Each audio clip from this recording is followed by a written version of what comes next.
Hello everyone, this is Harley from Garden FL, and today we're going to do an update on our sapodillas at our farm, also known as nispero or sapoche. So some of the nisperos at my farm are actually fruiting and some of them are just growing. As you know, nisperos, they actually grow really slow here in Florida, but once they start fruiting and flowering, they're kind of like non-stop. So let's get started. So right here is the Makok sapodilla. And something to note is the Makok is a Thai variety. Now what you're actually seeing right here are the fruits. Now these fruits set about a good 5 months ago and they began very small and they actually are very slow growing. But here's a closer look at the sapodillas. As you see, for even the small sized fruit, you can tell how it's going to look like. Now some other names for this fruit are brown sugar fruit. People call this brown sugar fruit a lot because it does actually taste like brown sugar.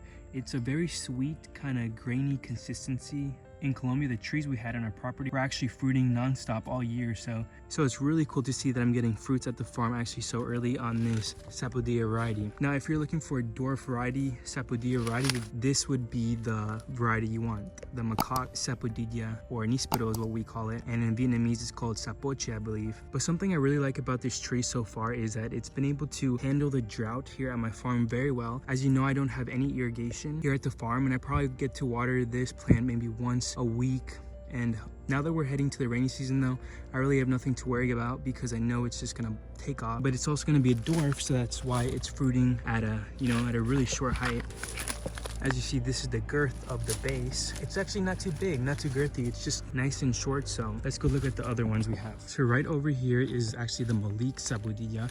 Now this is also a Thai variety as well. Now this one is actually not fruiting, but as you see, it is actually getting ready to push out new growth. That is actually new growth getting ready to push out. Now this Molix is slightly taller than the Makok. As you see, it's pretty tall, and although it's not holding fruits right now, I have a really good feeling that this summer it will start flowering and possibly fruiting. Now I really like nispero and I really want to have a lot of varieties here at the farm. As you see too, it's basically been in drought, but this rainy season I'm really excited because I do believe that it's gonna push out. As you see on all the buds, it's getting swollen, so I believe it's gonna start pushing out. But a really beautiful tree overall. Now this is actually the Alano sapodilla, and I believe this is from Mexico, the variety, but I'm not too sure. But as you see, this Alano is not currently fruiting, but it's gonna be pushing out new growth very soon. Something about these sapodilla trees is that they're actually not planted in full sun like I had intended to, but actually they seem to handle, but they actually get very good sun throughout the day. It's just towards kind of 5 or 6 o'clock when the sun's setting. The sun doesn't get to hit it because all these trees are here blocking it, but in the future, the sun will be hitting it. And eventually I have plans for this tree to just grow huge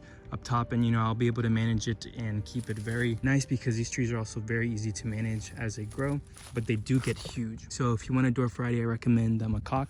Now I also have some sapodillas planted around the property that are kind of just random, but this one I believe is Hayasa or Haysa or something like that from Mexico. And this tree is not too big overall. This was an air layer, but I actually do have a larger Hayasa out in the front of my property, so that's where we're gonna walk to now just to check it out. As you see, the 2 or the 3 sapodillas, I had one right there, another right there, and another one right here.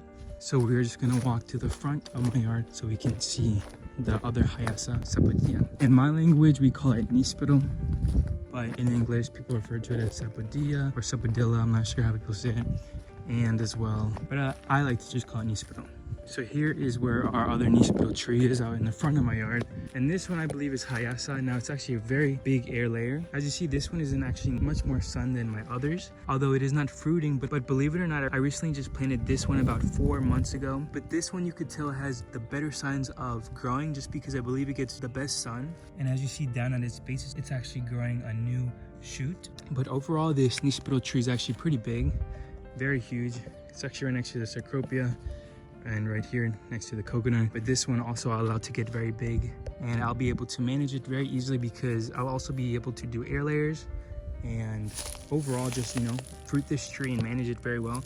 I really like the new growth growing out of everything. As you see now, I'm really getting the chance to actually see how much it's growing. And this, like I said, is a great tree because I've heard many people in South Florida, particularly with much more established nispero trees, and they all say this tree literally needs no fertilizer, no care. It kind of just grows on its own. It's really drought tolerant. So like I said, in these periods in Punta Gorda where there is no rainfall, but very soon we'll be in March, so we'll be getting the rain. But as you see, see, it's been taking this whole dry season very nice and still pushing out new growth. So I'm really happy for that. And as you guys saw, the nispero in the back, the Makok was fruiting. So as you see, you know, these trees are just almost bulletproof and are highly recommended to include in your tropical fruit farm or agroforestry system. Alrighty everyone, thank you so much for watching today's video on our nisperos. As you see, they're actually growing really big, and I'm actually excited to start harvesting some of these fruit. I cannot wait. And if you guys have a certain fruit that you want to see growing in my farm, or maybe just an update on a certain fruit that I have, just let me know in the comments. I really like making fruit videos and updates for you guys. So thank you guys so much for your support, comments, and likes. I hope you have a great day. And if you don't have nispero in your house, please go buy a tree and plant one. Bye bye now.